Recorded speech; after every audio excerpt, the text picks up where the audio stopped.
안녕하세요. 혹시 오늘 아침에도 달걀 드셨나요? 흔히 완전식품이라고 하잖아요. 그래서 뭐 매일 먹어도 괜찮겠지 생각하기 쉬운데요. 근데 보내주신 자료들을 보니까 이게 좀 흥미롭더라고요. 특히 60세가 넘어서 예전처럼 계속 달걀을 먹으면 오히려 건강에 좀 부담이 될 수도 있다. 이런 내용이요. 실제로 그 보내주신 글 중에 75세 김영수 할아버님 사례가 있었죠. 30년 동안 매일 달걀 프라이를 드셨는데 콜레스테롤 수치 때문에 결국 병원 신세까지 지셨다고요? 네, 바로 그 부분입니다. 달걀 자체는 뭐 영양 만점이죠. 근데 이제 연세가 드시면서 소화 능력이나 몸의 반응이 좀 달라지거든요. 그래서 섭취 방식에 대해서는 한 번쯤 고민이 필요하다는 겁니다. 오늘 저희가 할 얘기가 바로 그거죠. 공유해 주신 자료들을 좀 깊이 들여다보면서 노년층의 달걀이 어떻게 보면 보약이 될 수도 있고 어떨 땐 또 부담이 될 수도 있는지, 그리고 어떻게 하면 건강하게 즐길 수 있는지, 네, 그걸 찾아보는 겁니다. 핵심은 달걀 그 자체가 아니라 어떻게 먹느냐에 있다는 거. 이게 자료들 전반에서 계속 강조되고 있었어요. 아, 그 어떻게가 중요하군요. 일단 달걀 자체의 영양 가치, 이건 뭐 다들 인정하는 부분이잖아요. 단백질도 풍부하고 비타민 D, B12, 또 눈에 좋다는 루테인까지.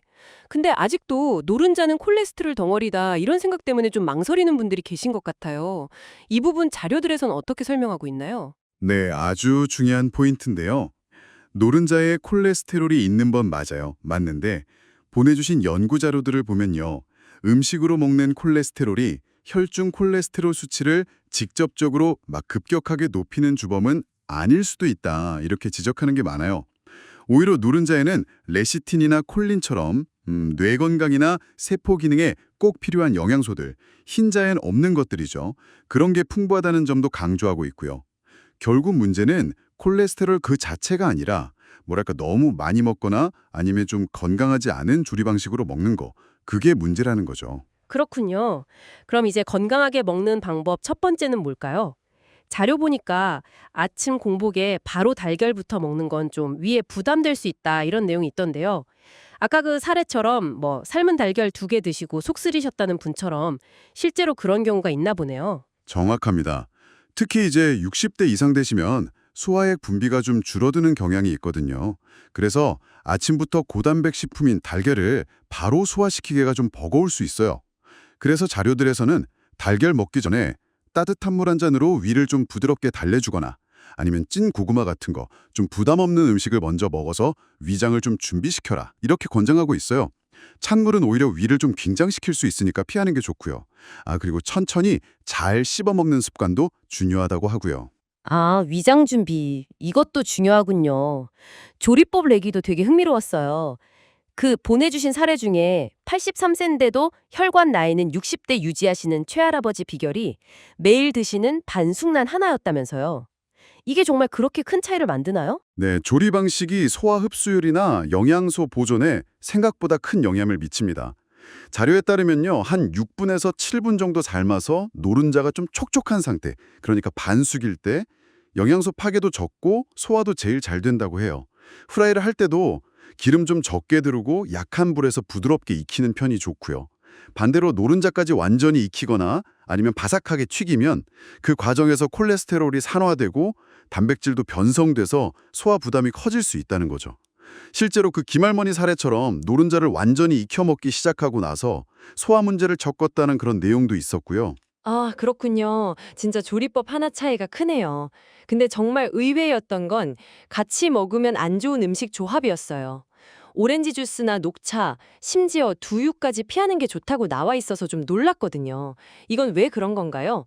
그 이현숙 할머니 사례처럼 녹차랑 같이 먹다가 철분 부족을 겪기도 한다니 좀 뜻밖인데요? 저도 그 부분 보고 좀, 이런 것도 있구나 싶었어요.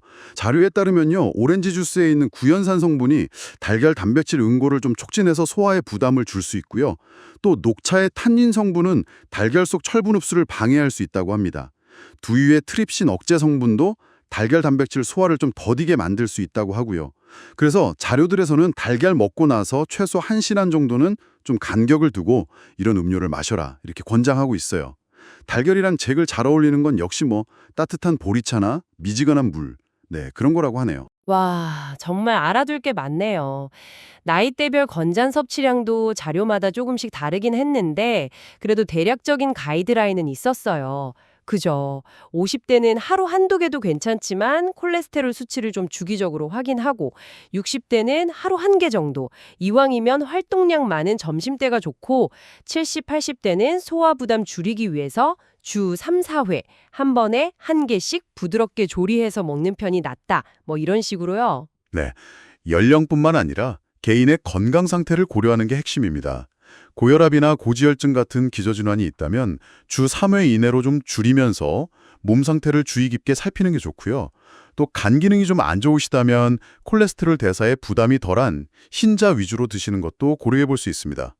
그 간경화 있으셨던 최영철 할아버지께서 흰자 위주로 드시면서 건강 관리에 도움받으셨다는 사례도 있었잖아요.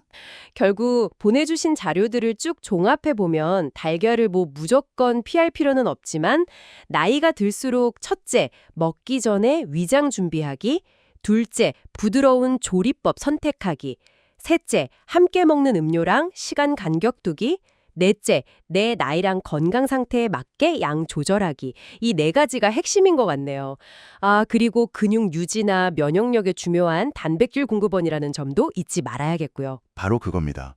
이런 작은 실천 하나하나가 모여서 노년기 건강에 정말 큰 차이를 만들 수 있다는 거죠. 공유해 주신 자료 속 73세 김종호 할아버지처럼요. 식습관 개선만으로도 건강 지표가 눈에 띄게 좋아지는 그런 긍정적인 변화 충분히 기대할 수 있거든요. 달걀 하나를 먹더라도 좀 더 내 몸에 맞게 더 건강하게 즐기는 지혜가 필요한 시점인 것 같습니다. 오늘 덕분에 달걀에 대해서 정말 많이 배우고 갑니다. 마지막으로요, 이런 영양적인 측면 말고 혹시 우리가 놓치고 있을지도 모르는 달걀의 또 다른 의미 같은 거 자료들 속에서 발견하신 게 있으신가요? 한 가지 생각해 볼 만한 점은요. 매일 아침에 달걀을 이렇게 준비하는 그 행위 자체가 주는 의미예요. 단순히 영양 섭취를 넘어서서 하루를 시작하는 어떤 규칙적이고 안정적인 루틴이 될 수 있다는 거죠. 여러 자료에서 노년기 정신 건강에는 규칙적인 생활 습관이 참 중요하다고 강조하잖아요.